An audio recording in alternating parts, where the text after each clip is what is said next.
جو آدمی چاہے اپنی مرضی سے جتنی جماعتیں جتنے طریقے بنا لیں، جبکہ سارے کے سارے مسلمان ایک جماعت ہیں اور متحد میں هذه امتكم امة واحدة وانا ربكم فاعبدون هذه امتكم امة واحدة وانا ربكم فاتقون، سب کے سب مسلمان ایک جماعت ہیں جو اللہ کے نبی صلی اللہ علیہ وسلم کا طریقہ اور اصحاب رسول صلی اللہ علیہ وسلم کی جماعت ہے اور شریعت کے حدود و قیود کے اندر پابند رہ کر دین پر چلتے ہیں۔ اور ان لوگوں کے اعتقادات میں یعنی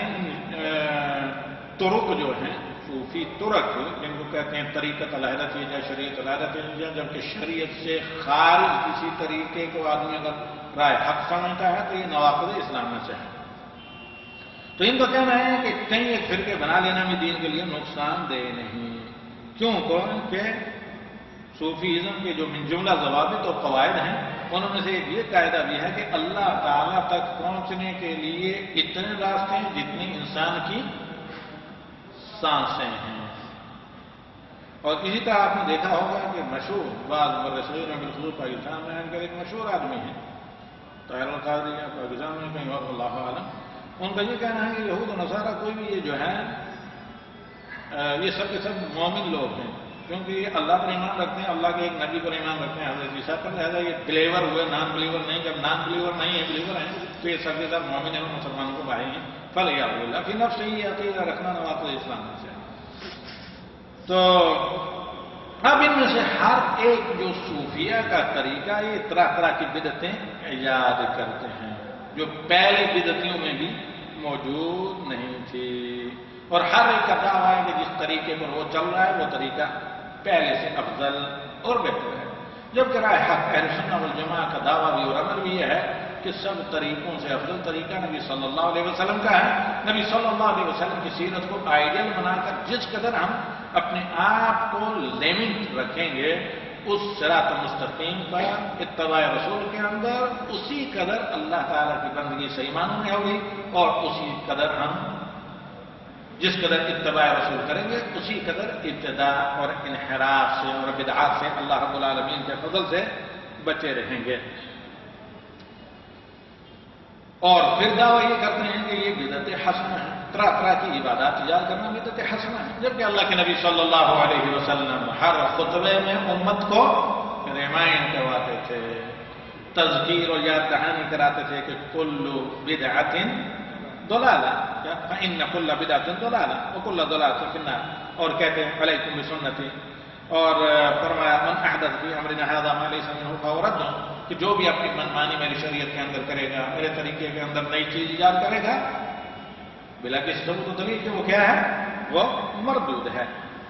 تصوف کے درجات کئی ایک ہیں، ان میں سے تصوف کے بعد وہ درجے ہیں جو صریح کفر اور زندقہ اور الحاد پر مشتمل ہے، جیسے ابن الفارض، ابن عربی وغیرہ، منصور الحلاج وغیرہ کا طریقہ۔ بعض طریقے وہ ہیں جو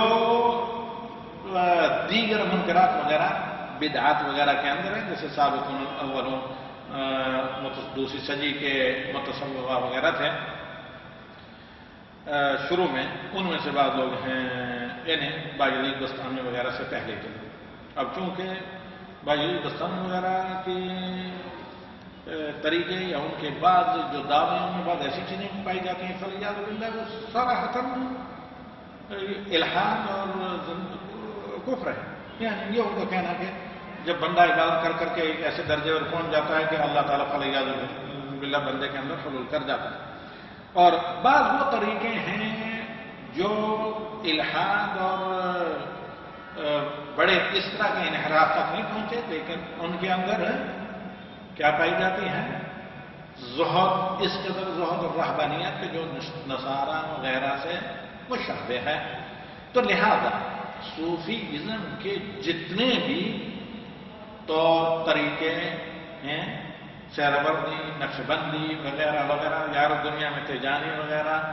اور بدوی جتنے بھی مشہور ہیں، ان تمام طریقوں سے ایک مسلمان پر جو متبع رسول بن کر رہنا چاہتا ہے چنا ضروری ہے، تاکہ صراط مستقیم پر شریعت کے حدود کے اندر پابند رہ کر چلے اور اس طرح کے نحووں سے جو شیطانی راہوں کی طرف انسان کو لے جاتے ہیں ان سے دھوکہ نہ کھائے. جہاں تک تصوف کے درجات کا تعلق ہے انشاءاللہ آئندہ ملاقات میں ہم اس پر گفتگو کریں گے. آج اسی پر اکتفا کرتے ہیں. اقول قولی هذا واستغفر الله لي ولكم ولسائر المسلمين فاستغفروه انه هو الغفور الرحيم وصلى الله على النبي والحمد لله رب العالمين. چند سوالات